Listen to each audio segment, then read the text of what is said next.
Well, hello everyone. Welcome to Rainmakers Roundup. I'm your host, Mark Iorio. I'm with Dr. John DeLuca. John is the Senior Vice President of Research at the Kessler Foundation. Welcome, my friend. Thank you, Mark. It's a pleasure to be here. It's great to have you. I'm so happy you're here. It was a long drive to come down to the studio, but no trouble. It's great to have you. I'm so honored that you're here. Not only that, but for the work that you do, the research that you do at Kessler Foundation. But I want you to tell us a little bit about it, like the background and everything, and then a little bit about you and your history. Well, you know, the Kessler Foundation, our mission is to change the lives of persons with disabilities. Yep. And we do that in two ways. One is we have a group that we fund other not-profits, and we fund them to hire people with disabilities. Okay. But a larger part of what we do, about 85% of our company is to do the research to really conduct what's going to be the future of rehabilitation treatment, right? But to provide it now. Yeah. And in this day and age of evidence-based, medicine, you have to show that your treatment's going to work. Absolutely. So our job is to do the research to show that it works, so that it gets into practice, so that patients get the state-of-the-art treatment. Yeah. That's what we do at the foundation. That's amazing. I mean, it's just great work, and I had the opportunity and the pleasure of touring the facility up in, is it East Hanover? East Hanover and West Orange. West Orange, yeah, West Orange. And it's beautiful. It's amazing that you see all this incredible research being put into practice there, right? And whether you've got a brain injury or a traumatic brain injury or something from, a muscular dystrophy or neuromuscular disorders, right? Anything spinal like cord injury and stroke. It's amazing. It's amazing to watch people really come back to life, right? And what's that like? It's interesting because we're pretty unique in our foundation. We have a natural laboratory because we're sitting in the same building as the Kessler Institute for Rehabilitation, yeah, which is the hospital. Yeah. So their patients are our research subjects, and our research goes right into their hospital care. Yeah. So we have a natural library, natural, setting for yeah. that. And so but it's amazing to see people, for example, we have one gentleman who was in a wheelchair for 15 years, and they said he'd never walk again. Came to one of our research studies, and within a few months was now walking with a cane. They told him he'd never walk again. Wow. And when you see stories like that really change people's lives, yep, there's nothing like it. There's nothing better than that. There's nothing like that. What got you when you were in college, right? You were studying, probably studying science or biology or medicine, and then you end up getting your PhD. What was the driver behind you wanting to do this? I'll tell you, Mark, there was no grand plan. Yeah. We never had a grand plan. No, it doesn't work that way. Sometimes people think, well, this is what I'm going to do. And this no. But I went to a New Jersey State University. Yep. And because I went to such a university, I had a lot of opportunities. And with my mentor there, I was able to write a National Science Foundation grant, get it funded, fund other people to do the research, conduct the research, present the data at a national conference, and publish the paper as an undergraduate. Wow. That's what I do now. Wow. I was able to do that then. As an undergraduate. And the only thing I would say was, again, no grand plan. I was just driven. I was going to do something. What's a normal day like for you at the Kessler Foundation, John? What are the things that you do every day to, I guess, get to the point where you are delivering on your purpose or delivering on your mission? A large part of my job, Mark, is to work with our scientists to help them become successful. And we have great scientists, so I have an easy job. Yeah, sure. But my day is to work with them, what kind of research grant opportunities are out there, review some of their grants, particularly the junior faculty, and get the junior faculty to become nationally and internationally known. And I love working with fellows, postdoctoral fellows. Sure. who come out and are looking to become scientists of the future, Yep. that's the work I love. Yeah. And to see them grow and become the scientists, to be able to do the research to help people with disabilities is the best part of my job. There's nothing better than that. Where do you get where does Kessler Foundation get their funding? Where does that all come from? Well, we actually sold the hospital Yep. back in about 2004, which then brought us a fairly large endowment. Okay. And from that endowment, we fund our research, but that funds just the core of our research. Then the mission of our scientists is to go out and get funding, federal grants, state grants, other foundations, to grow their laboratory. And I know when I first started, because I was the first one, it was just me. That lab today has about 20 to 25 people, just that one alone. It's just an amazing. So they grow by getting ancillary funding.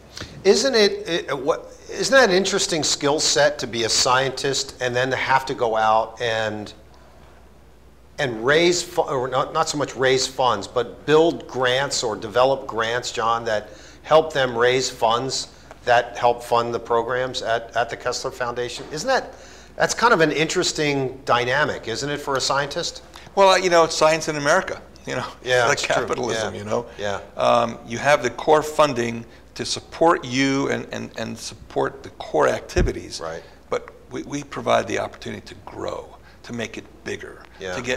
to do more research, to get better ideas to help people with disabilities. Yeah. So that's what we do. And when you recruit new scientists, what are you looking for in a person? What kinds of things, what kinds of skill sets will help them fit into a culture like the Kessler Foundation? Yeah, Mark, I look at really almost one thing: enthusiasm. Yeah. Because if you think about pro sports, they're all at the 99th percentile. Yeah. What's the difference? It's mental. It is. And even the scientists, they're all very smart people.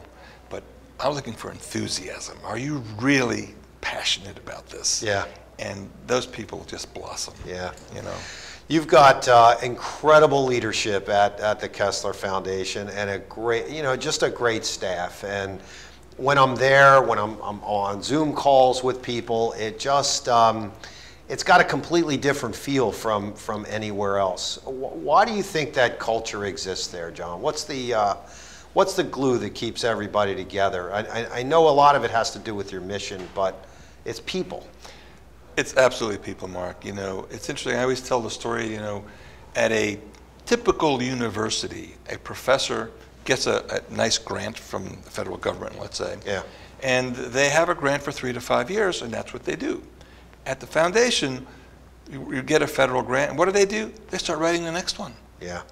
Yep. Because of the passion of the mission, the passion to help people with disabilities. So it's not like, well, now I'm good. I'll wait till I have tenure and then I can take it easy. No, Yep. We keep going. Yeah. And when you find people like that, it just makes my job easier, and it just looks like we're going to just go and grow and grow, and people are going to be helped. Yeah. And I love to see our scientists like this. It's interesting. I've had Elaine Katz on the program. I've had Roger DeRose on the program, and in every case, John, it's people with disabilities are not always looked upon as like an inclusive group of folks, right? I'm not sure what it is, but the Kessler Foundation is really helping people with disabilities get more acclimated into their work life. And that's got to be very gratifying for you as well. But let's look back, and why do you think it is that people with disabilities, whether it's mental disabilities or physical disabilities, are dealing with such obstacles in getting back into the workplace? There are many reasons, Mark, but I'll tell you one of the reasons is structural. If you look at the way the system is for insurance coverage, which they need to have medical insurance coverage, that's always on the top of their mind. Yeah, sure. If they get a job, they lose the government insurance programs that are available to them.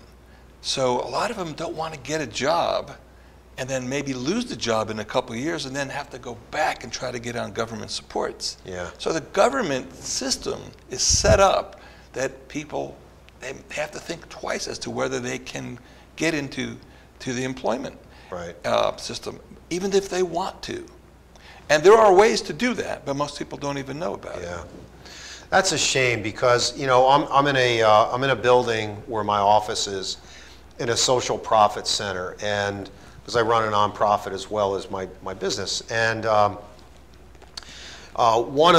several of them have folks with disabilities, right, that are working there, and they lament the same issues that, you know, they can only work a certain number of hours, and you know, they're not making a decent living wage. It's got to be very, very difficult for them. It's why have such barriers for people?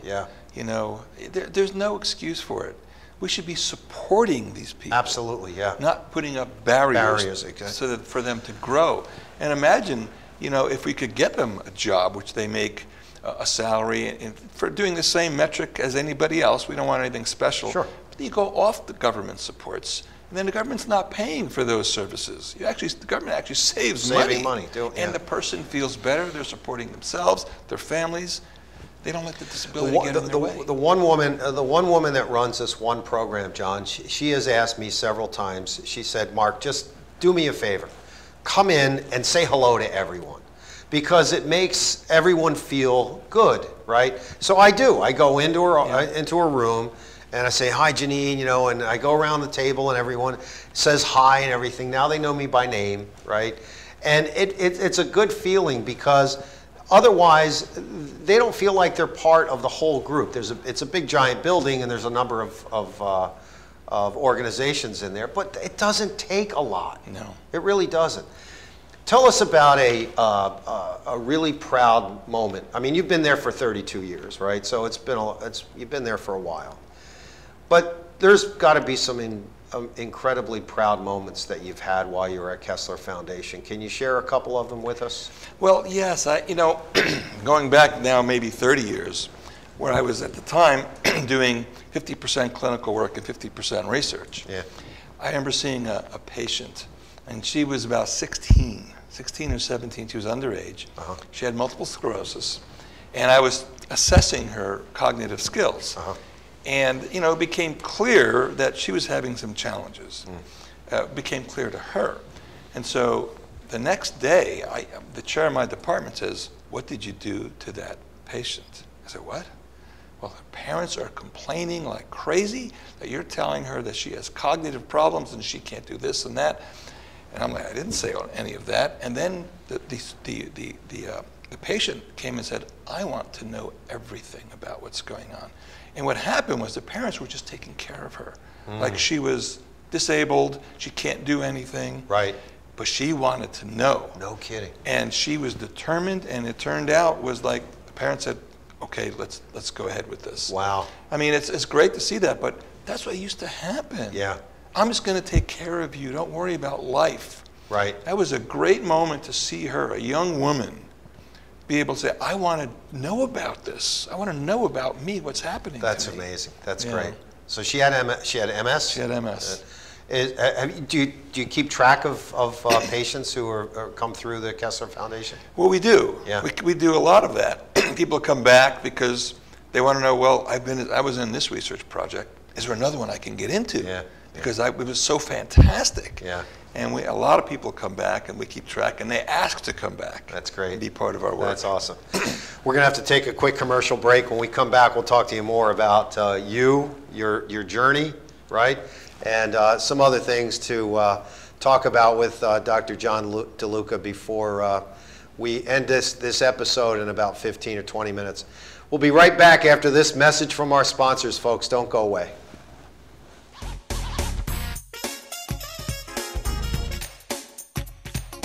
My gifts are from The RealReal because I always feel very confident in what I get. I know it's been authenticated. The thrill of the hunt They have things I never thought I'd see again. Gonna relish the gifts and the smiles. Top designers, up to 90% off retail. All I want for Christmas is Gucci, Louis Vuitton, Hermes, Prada, Rolex, Cartier. Real stuff at a really good price. Unwrap the unexpected with The Real Real. Shop over 10,000 new arrivals daily. Get 20% off at The Real Real. Terms apply.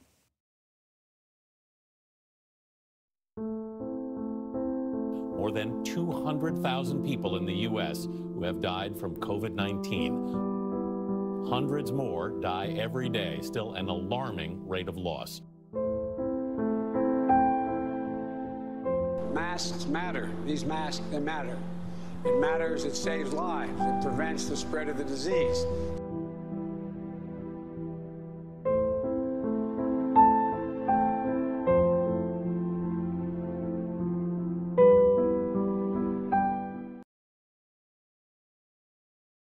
Dad, are you sure you're up to host? Yeah. We want to keep it the way it always was, right?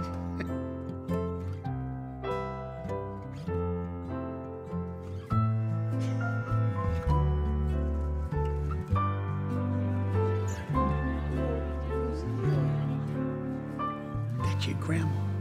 She was the best at the holidays.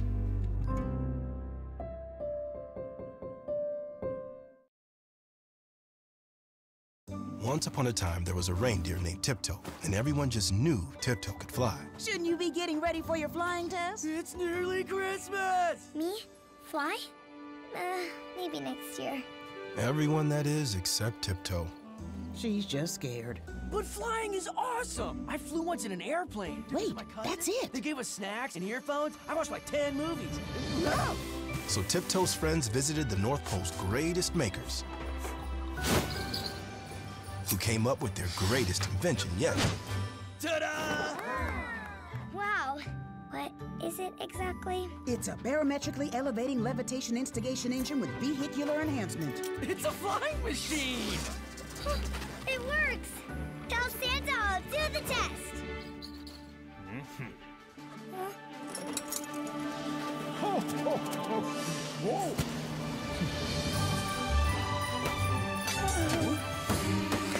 Oh no! It's a barometrically elevating levitation instigation engine with vehicular enhancement. I just have to believe. From that day on, Tiptoe was never scared to fly again, because she realized the courage she needed was in herself all along. So, you ready to fly to Grandma's? Okay.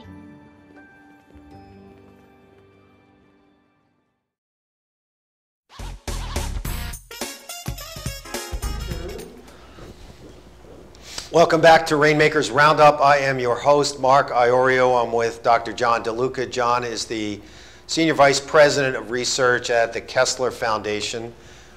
Great talking to you. Been fun. Oh, thanks, Mark. Cool.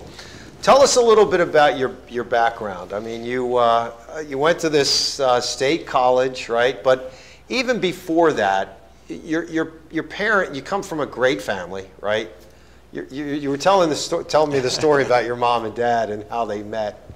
Yeah, you know, my dad was born in this country, but they went back to Italy when he was like 2.5. So he really was raised in Italy. And while he was at the university, 6 months to go in the University of Florence, Mussolini said, all the students, you're all going to the front lines. Yeah. So he fights for the Italian army. As a result, he loses his American citizenship.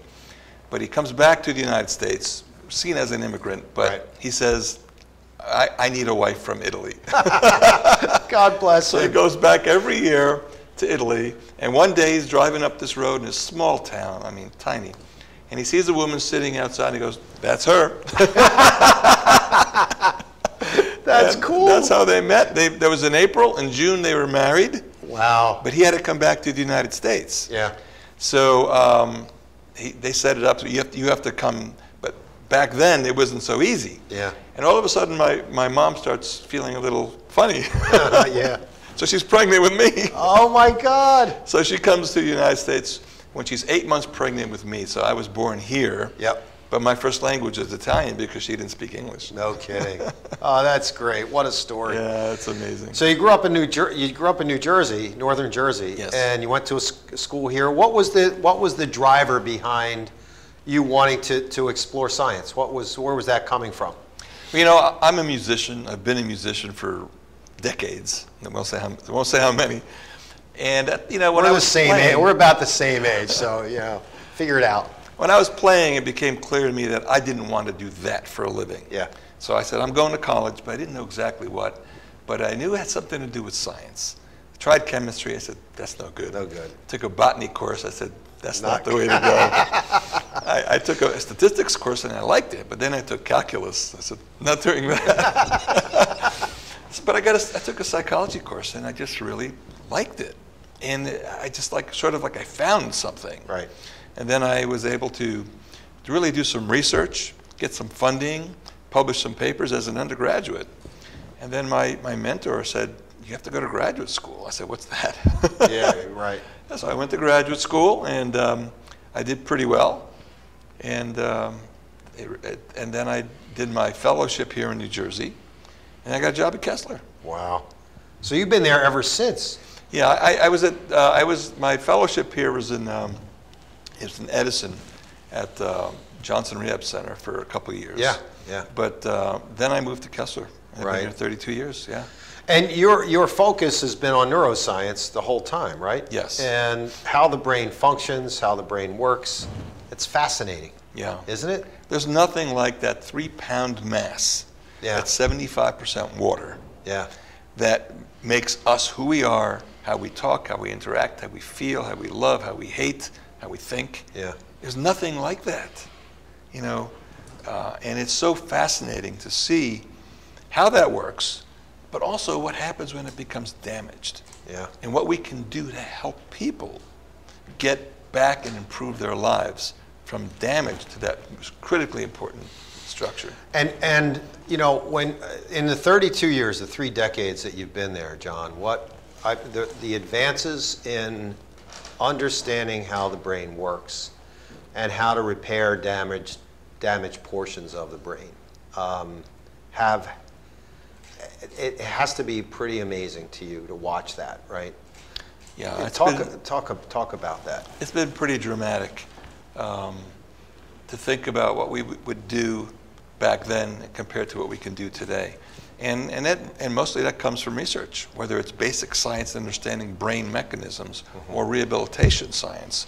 How can we help people with damage to their brain to get new formations within the brain, more connections, so that people can now do more things. How do we do that? 30 years ago, we didn't think that the brain can really come back like it does. Today, we know because of neuroimaging, we can see that the brain is forming new connections. And studying those connections have been dramatic in understanding, well, if we can change those connections through behavior, cognitive rehab or exercise, then we can actually help people improve their cognitive skills to then get it back out into the community. So we've really understood how that happens. And by knowing how that happens, we can say, what can we do to make it better, to make it easier, to make it quicker through rehabilitation?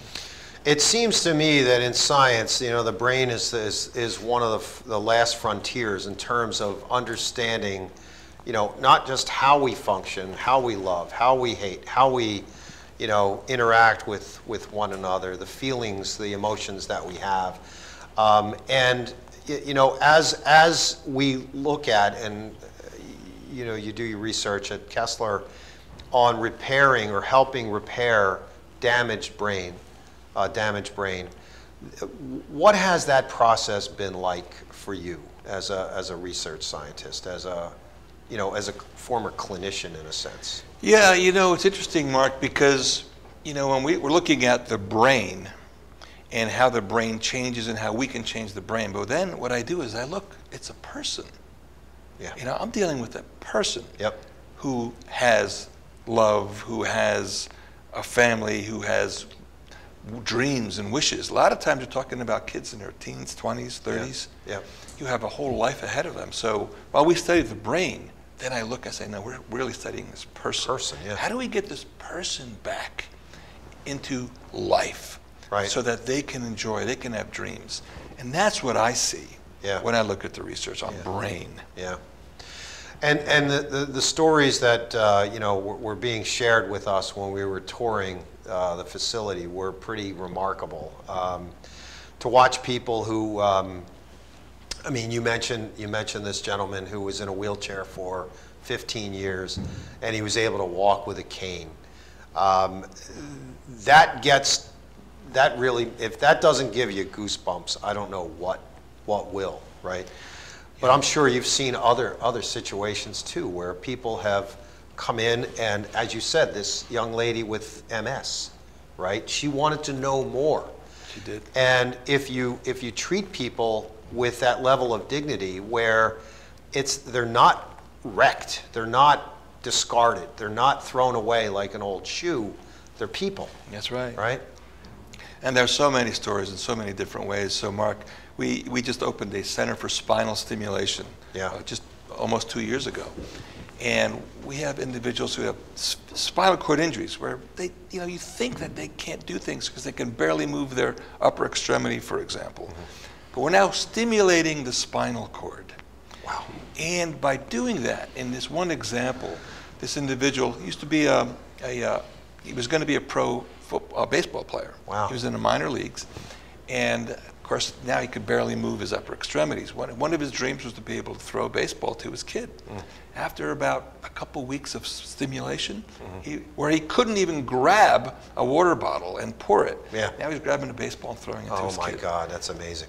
That just brings tears to your eyes. It does, it does. That's incredible. It's just an amazing thing what we can do. Would you do anything different if you had to do it all over again? I wouldn't. Yeah. I really wouldn't. When I think back of how I got to where I am today, one of the things, Mark, I'm most proud of is that I did it myself. Yeah. Yeah. I didn't feel like while I had great mentors, I didn't have anybody that paved the way for me. Right.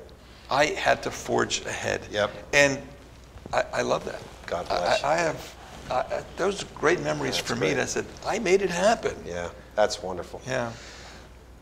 Tell me who's, over the years, who's inspired you? Yeah, there's been quite a few people. I'll have to start though with my father.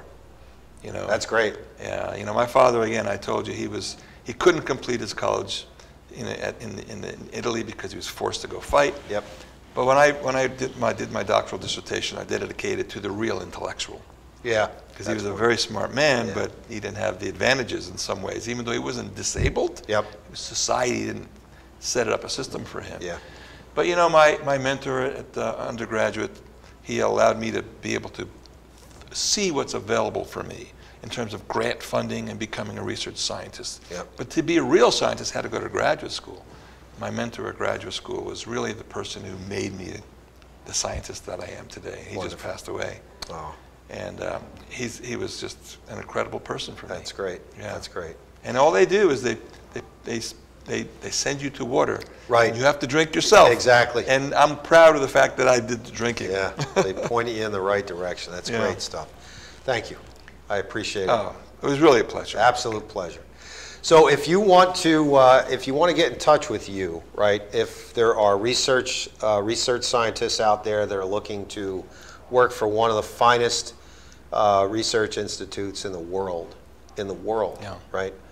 How do they get in touch with you? If you could look in that camera right there and just tell everyone how to get in touch with you. Yeah, KesslerFoundation.org. If you go to our website, it'll give you all the information that you want on our organization. You can meet people, you can meet projects, you have the opportunities to be part of a research project, or you can understand more about what we do, and you can contact us, and we'd be glad to speak to anybody. Great. John, thank you. Thank you, Mark. It's a pleasure. Pleasure. All right, ladies and gentlemen, that's a wrap for Rainmakers Roundup. Have a wonderful week. Do yourself a big, big favor. Look up the Kessler Foundation and check them out. They're always looking for contributions. If you're a research scientist out there looking to park yourself in the most incredible place on the planet. Check them out as well. All right, have a wonderful week, everyone. We'll see you soon. Take care.